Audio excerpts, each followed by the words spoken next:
नमस्कार दोस्तों, स्वागत है आपका प्रतीक HPY पर। मिडिल ईस्ट से इस वक्त की सबसे बड़ी खबर आ रही है। क्या दुनिया एक और महायुद्ध की कगार पर खड़ी है? अमेरिका ने ईरान के खिलाफ अपनी तैयारी पूरी कर ली है और कभी भी बड़े हवाई हमले, एयर स्ट्राइक्स हो सकते हैं। कि राष्ट्रपति डोनाल्ड ट्रंप ने ईरान को आखिरी चेतावनी दे दी है। ईरान में हो रहे हिंसक प्रदर्शनों और प्रदर्शनकारियों पर की जा रही सख्ती को लेकर अमेरिका बेहद गुस्से में है। पेंटागन के सूत्रों के मुताबिक कतर के एयरबेस पर अमेरिकी लड़ाकू विमानों की हलचल अचानक बढ़ गई है। इतना ही नहीं, समंदर के रास्ते अमेरिकी नौसेना का एक बड़ा बेड़ा भी ईरान की ओर कूच कर चुका है। जानकारों का मानना है कि अगर ईरान ने अपनी रणनीति नहीं बदली तो अमेरिका उसके परमाणु ठिकानों या सैन्य ठिकानों को निशाना बना सकता है। अगर ये हमला होता है तो इसका असर सिर्फ इन दो देशों पर नहीं बल्कि पूरी दुनिया पर पड़ेगा। पेट्रोल डीजल की कीमतें बढ़ सकती हैं और भारत समेत कई देशों की अर्थव्यवस्था पर इसका बुरा असर पड़ेगा।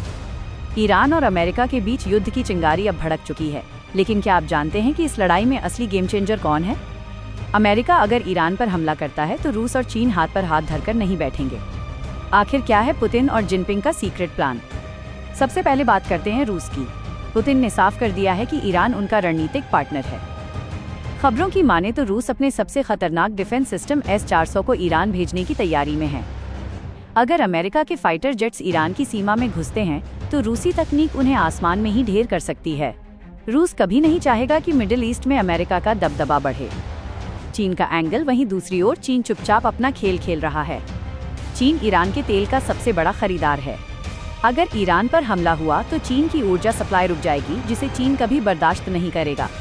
बीजिंग इस वक्त अमेरिका को कूटनीतिक रूप से घेर रहा है और ईरान को आर्थिक मदद देने का भरोसा दे चुका है।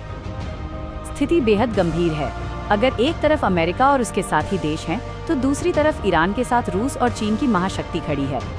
क्या यह टकराव तीसरे विश्व युद्ध की शुरुआत है?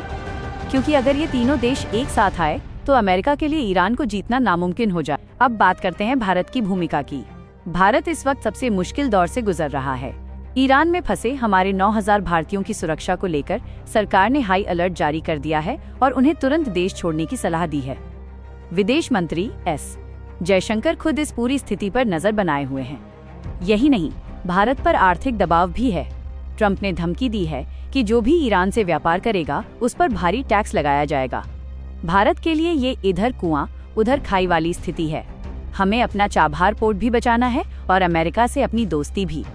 दुनिया अब भारत की ओर देख रही है कि क्या PM मोदी इस तनाव को कम करने के लिए कोई मध्यस्थता करेंगे। दोस्तों, ये युद्ध सिर्फ दो देशों का नहीं बल्कि पूरी दुनिया की अर्थव्यवस्था को बर्बाद कर सकता है। आपको क्या लगता है? क्या भारत को इस मामले में दखल देना चाहिए? अपनी राय कमेंट बॉक्स में जरूर लिखें।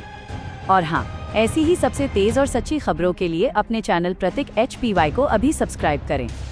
जय हिंद।